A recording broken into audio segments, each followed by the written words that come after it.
नमस्कार दोस्तों, आप सभी का स्वागत है क्राइम गाथा चैनल पर। आज की सनसनीखेज कहानियां शुरू करें उससे पहले आप चैनल को सब्सक्राइब कर लो। उत्तराखंड की राजधानी देहरादून जिले में रायपुर थाने के अंतर्गत आने वाले सोडा सरोली गांव में 10 सितंबर 2023 की सुबह करीब 7 बजे एक भयावह घटना की सूचना मिली।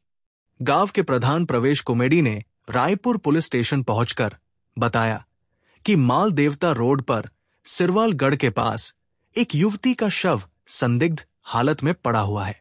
इस सूचना पर एसएचओ कुंदन राम तुरंत हरकत में आए।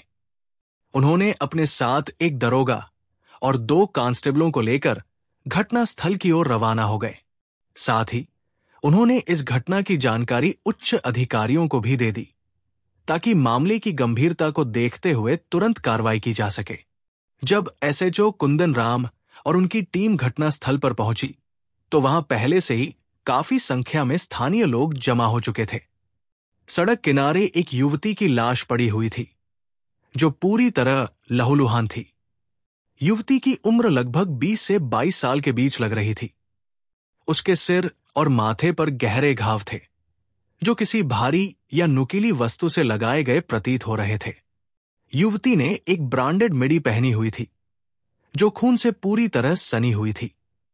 उसके पास ही एक टॉयलेट क्लीनर की बोतल पड़ी हुई थी जो इस मामले को और भी संदिग्ध बना रही थी।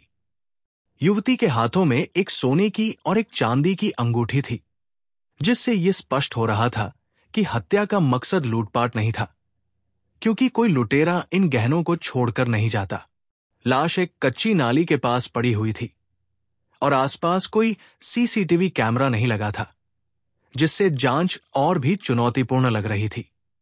एसएचओ कुंदन राम ने जांच शुरू करने से पहले फॉरेंसिक टीम और क्राइम इन्वेस्टिगेशन टीम को मौके पर बुलाया।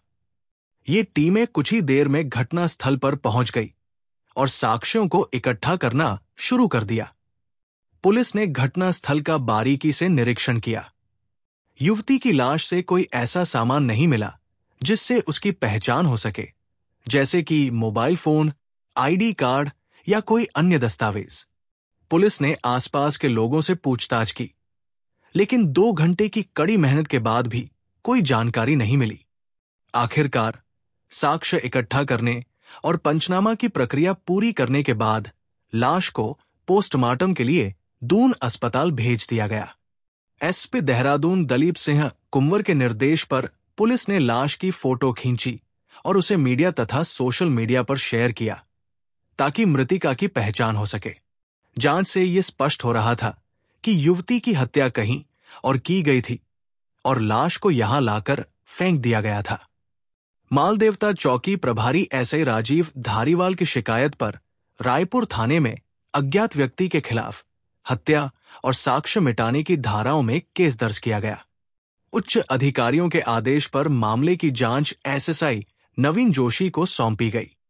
मामले की गंभीरता को देखते हुए एसएसपी दलीप सिंह कुंवर ने एसपी सरिता डोभाल और सीओ अभिनय चौधरी की निगरानी में एसएचओ कुंदन राम के नेतृत्व में 4 टीमें गठित की।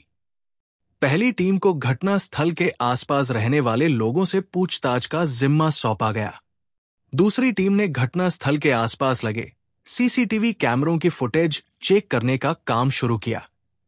तीसरी टीम को मृतका की ड्रेस के बारे में जानकारी जुटाने का काम दिया गया, क्योंकि युवती ने जो मिडी पहनी थी वो जुडियो ब्रांड की थी और काफी महंगी लग रही थी। इससे अनुमान लगाया गया कि मृतिका किसी साधारण परिवार से नहीं हो सकती, क्योंकि ऐसी महंगी ड्रेस आमतौर पर संपन्न परिवार की लड़कियां ही पहनती हैं। चौथी टीम को मृतिका की पहचान करने का काम सौंपा गया। पुलिस की तीसरी टीम ने जुडियो ब्रांड के शोरूम्स जैसे कि जाखंड और किशन नगर से जानकारी इकट्ठा की। वहां से पता चला कि दोनों शोरूम से उसी तरह की 8 ड्रेस बिक चुकी थी। पुलिस ने उन सभी खरीदारों के बिल, फोन नंबर और पते हासिल कर लिए और एक-एक करके उनसे संपर्क करना शुरू कर दिया। इसी बीच पहली टीम की पूछताछ से महत्वपूर्ण जानकारी मिली। घटनास्थल से करीब 300 मीटर दूर एक ग्रामीण पंकज पटवाल ने बताया कि 9 सितंबर की रात करीब 11 बजे जब वो अपनी गाड़ी से उस रास्ते से गुजर रहा था तो वहां कोई लाश नहीं थी। इससे साफ हो गया कि हत्या रात 11 बजे के बाद ही हुई है।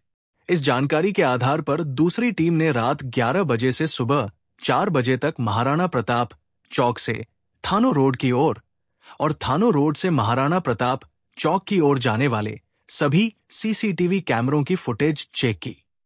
टीम ने करीब 100 सीसीटीवी कैमरों की जांच की और उस दौरान गुजरने वाले 240 वाहनों की लिस्ट बनाई। इन वाहनों के आने जाने के समय की जांच से 18 वाहन संदिग्ध पाए गए। पुलिस ने इन वाहनों के मालिकों के पते हासिल किए और उनसे पूछताछ शुरू की। इसी जांच में एक किया कार नंबर UK 07-881 संदिग्ध लगी, जिसका मालिक रामेंद्र उपाध्याय था, जो देहरादून के प्रेमनगर पंडित वाड़ी का रहने वाला था। पुलिस की जांच से पता चला कि घटना के समय रामेंद्र उपाध्याय का फोन बंद था। साथ ही जब उनकी गाड़ी महाराणा प्रताप चौक से थानो रोड जा रही थी, तो उस रास्ते पर आमतौर पर लगने वाले समय से 42 मिनट ज्यादा लगे थे। ये अतिरिक्त समय संदेह पैदा कर रहा था। अब रामेंद्र उपाध्याय पुलिस की जांच के घेरे में आ गया था। पुलिस ने उसकी गतिविधियों पर नजर रखनी शुरू की और उसके मोबाइल की कॉल डिटेल्स खंगाली। इससे पुलिस का शक और मजबूत हुआ। साथ ही जुडियो ब्रांड के किशन नगर शोरूम से पता चला कि 3 सितंबर को रामेंद्र उपाध्याय ने ठीक वैसी रंग और साइज की मिडी खरीदी थी और उस दिन एक युवती उनके साथ थी। इन सबूतों के आधार पर पुलिस ने 11 सितंबर 2023 की सुबह लेफ्टिनेंट कर्नल रामेंद्र उपाध्याय को उनके घर प्रेमनगर पंडित वाड़ी से हिरासत में ले लिया और उनका मोबाइल फोन जब्त कर लिया।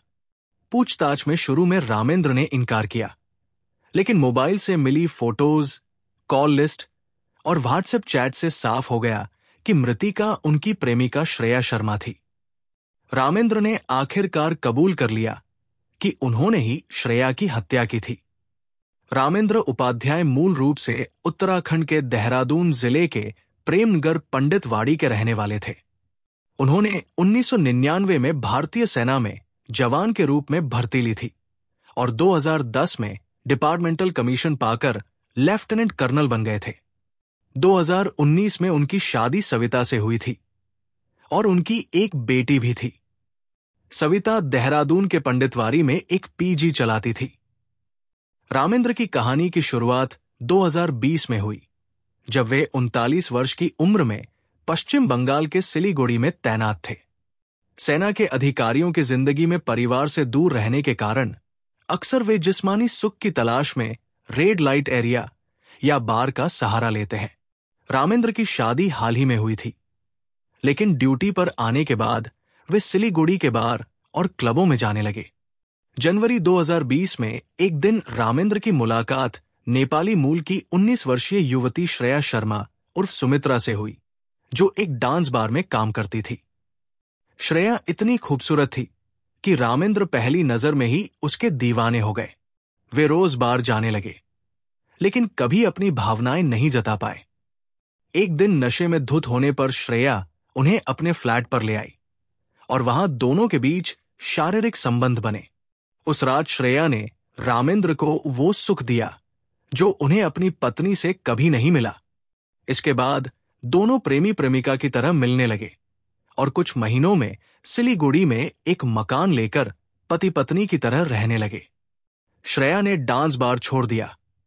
रामेंद्र कभी कभी देहरादून अपनी पत्नी से मिलने जाते, लेकिन श्रेया की याद उन्हें सताती रहती। अगस्त 2022 में रामेंद्र का ट्रांसफर देहरादून के क्लेमेंट टाउन में हो गया।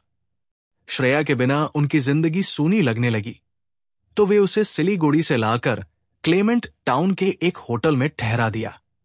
दिन में ड्यूटी और रात में श्रेया के साथ समय बिताना उनकी दिनचर्या बन गई। लेकिन सविता को शक हो गया और उन्होंने रामेंद्र का पीछा किया, जिससे राज खुल गया। झगड़े के बाद रामेंद्र ने श्रेया को वापस सिलीगुड़ी भेज दिया। 1.5 महीने बाद फिर बुलाया और इस बार राजपुर रोड के होटल में ठहराया। खर्च बढ़ने लगा तो क्लेमेंट टाउन में फ्लैट किराए पर लिया और दोनों वहां रहने लगे। श्रेया अब खुद को रामेंद्र की पत्नी मानने लगी और तलाक का दबाव डालने लगी।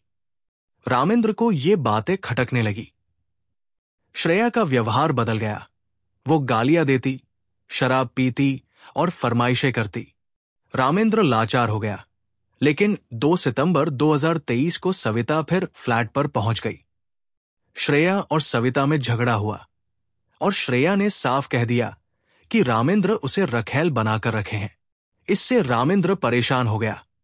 अगले दिन उसने श्रेया को जुडियो आउटलेट से वही मिडी दिलाई। रामेंद्र ने श्रेया की हत्या की योजना बनाई। 9 सितंबर 2023 को वो श्रेया को राजपुर रोड के क्लब में ले गया, जहां दोनों ने शराब पी। रामेंद्र ने कम पीकर श्रेया को ज्यादा पिलाई।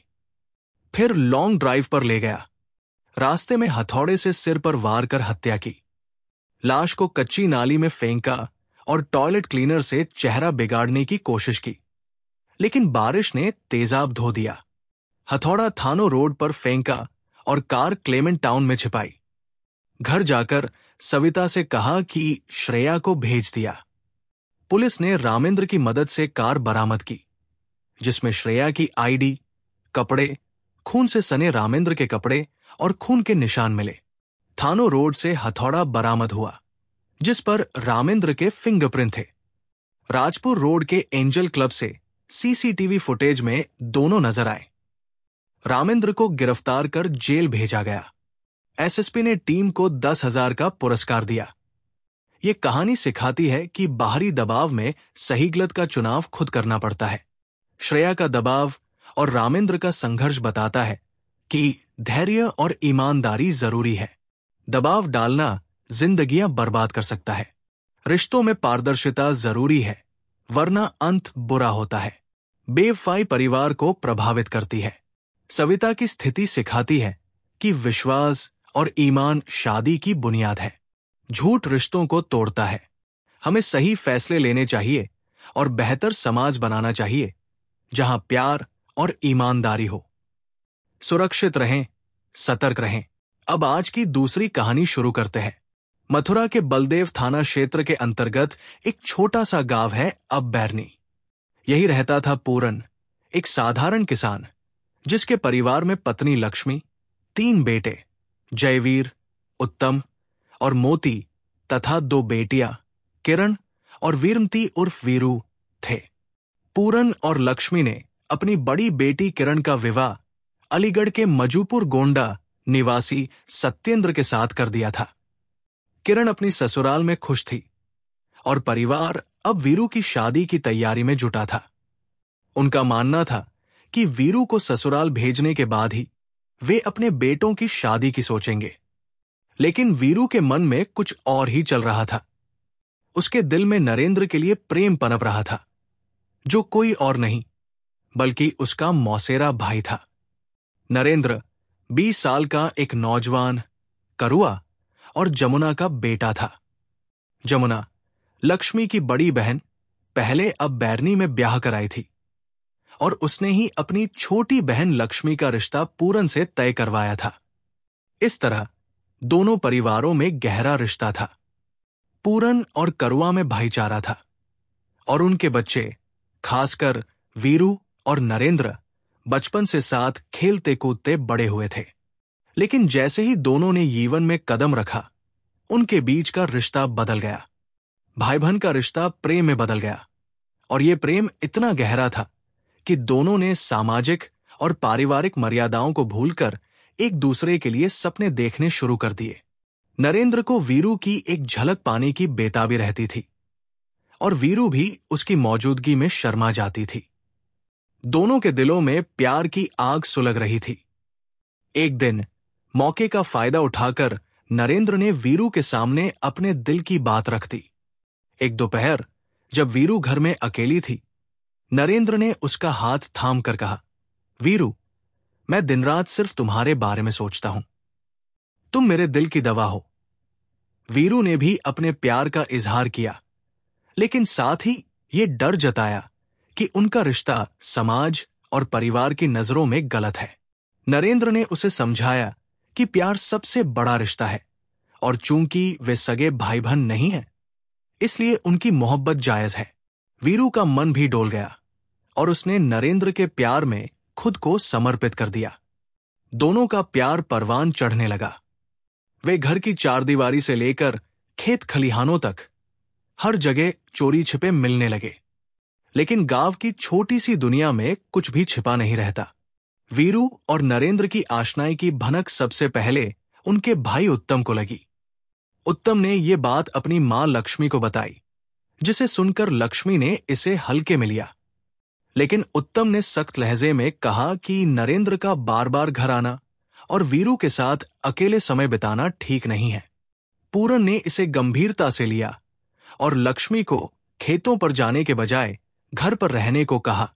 नरेंद्र को भी संदेश भिजवाया गया कि वो तभी आए जब पूरा परिवार घर पर हो। इस तरह वीरू की निगरानी शुरू हो गई। लेकिन प्यार में डूबे दिल कहाँ रुकते हैं। वीरू और नरेंद्र गुपचुप मिलने लगे। उनकी बेकरारी बढ़ती गई और वे गांव छोड़कर कहीं दूर जाकर शादी करने की योजना बनाने लगे। एक दिन उत्तम ने उन्हें खलिहान में प्रेमालाप करते हुए पकड़ लिया। गुस्से में उसने नरेंद्र की पिटाई शुरू कर दी। लेकिन नरेंद्र ने उत्तम को समझाने की कोशिश की कि वीरू उससे प्यार करती है और उनकी शादी कर देनी चाहिए। उत्तम ने नरेंद्र को छोड़ तो दिया, लेकिन घर जाकर सारी बात परिवार को बता दी। पूरन और लक्ष्मी ने वीरू को खूब डांटा। लक्ष्मी ने गुस्से में वीरू को पीट दिया और उसे कुल का कलंक तक कह डाला। लेकिन वीरू ने साफ कह दिया कि वो नरेंद्र से ही शादी करेगी। परिवार ने तय किया कि वीरू की शादी जल्द से जल्द कर दी जाए ताकि वो नरेंद्र को भूल जाए। किरण के देवर हेमंत को इसके लिए चुना गया। हेमंत एक सज्जन और मेहनती युवक था जो सत्येंद्र के साथ खेती करता था। किरण की ससुराल में उसकी अच्छी स्थिति थी और परिवार को यकीन था कि हेमंत के साथ वीरू भी सुखी रहेगी। 17 फरवरी 2010 को वीरू का विवाह हेमंत से हो गया। नरेंद्र अपनी मोहब्बत को बिखरते देखता रहा, लेकिन कुछ कर नहीं सका। वो गांव में दीवाने की तरह भटकने लगा। विवाह के बाद वीरू एक बार ससुराल गई, लेकिन वहां उसका मन नहीं लगा। जब वो मायके लौटी तो उसने नरेंद्र को दीवाने की तरह भटकते देखा। उसका दिल भी टूट गया। एक दिन मौका पाकर वो नरेंद्र से मिली और दोनों ने एक दूसरे को गले लगाकर रोया। वीरू ने कहा कि वो हेमंत और ससुराल को छोड़कर नरेंद्र के साथ रहेगी। इसके बाद वीरू ने ससुराल जाने से इनकार कर दिया। ससुराल वाले विदाई के लिए आते, लेकिन वो हर बार बहाना बनाकर टाल देती। इस बीच वीरू और नरेंद्र का मिलना जुलना फिर शुरू हो गया। गांव में उनके प्रेम की चर्चाएं फिर से होने लगी। पूरन और लक्ष्मी ने वीरू को समझाने की कोशिश की, लेकिन वो नहीं मानी। उन्होंने नरेंद्र के माता पिता करुआ और जमुना से भी बात की, लेकिन नरेंद्र पर भी कोई असर नहीं हुआ। दोनों परिवारों में तनाव बढ़ गया। वीरू की बदनामी अब ससुराल तक पहुंच गई। हेमंत ने किरण से शिकायत की कि उसने अपनी बदचलन बहन को उसके साथ बांध दिया। किरण ने भी कहा कि उसे वीरू के चरित्र के बारे में नहीं पता था। सत्येंद्र ने भी हेमंत का साथ दिया और फैसला लिया कि वीरू को अब ससुराल नहीं बुलाया जाएगा। इसी बीच वीरू और नरेंद्र ने घर छोड़कर भागने की योजना बनाई, लेकिन जयवीर को इसकी भनक लग गई। पूरन ने सत्येंद्र को बुलाकर वीरू को विदा करने की बात की, लेकिन सत्येंद्र ने साफ मना कर दिया और रिश्ता तोड़ने की बात कही। इसके बाद 31 दिसंबर 2012 की रात एक भयानक घटना घटी। पूरन को कोठरी में वीरू और नरेंद्र आपत्तिजनक हालत में मिले। गुस्से में उसने कोठरी का दरवाजा बंद कर दिया और अपने तीनों बेटों को बुला लिया।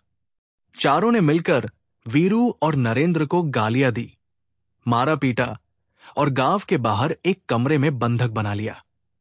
पूरन और उसके बेटों ने योजना बनाई कि वे वीरू और नरेंद्र की हत्या कर लाशें गायब कर देंगे। उन्होंने गांव में अफवाह फैलाई कि दोनों छतरपुर भाग गए हैं, लेकिन जब लाशें गायब करना संभव नहीं हुआ तो जनवरी के 4 से 5, 2013 की रात उन्होंने दोनों को सुल्तान सिन्ह के सरसों के खेत में ले जाकर गोली मार दी। उत्तम ने पहले वीरू को और फिर नरेंद्र को गोली मारी। इसके बाद नरेंद्र के हाथ में तमंचा रखकर इसे हत्या और आत्महत्या का मामला दिखाने की कोशिश की। 5 जनवरी 2013 की सुबह दोनों की लाशें खेत में मिली। थाना बलदेव के अध्यक्ष अनिल यादव मौके पर पहुंचे और जांच शुरू की। पूरन ने गुस्से में कहा कि उसे वीरू की लाश की जरूरत नहीं, क्योंकि उसने परिवार की इज्जत मिट्टी में मिला दी।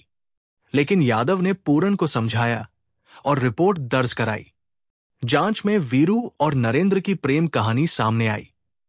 यह भी पता चला कि छतरपुर भागने की अफवाह पूरन के बेटों ने फैलाई थी। यादव ने पूरन के घर पर दबिश दी।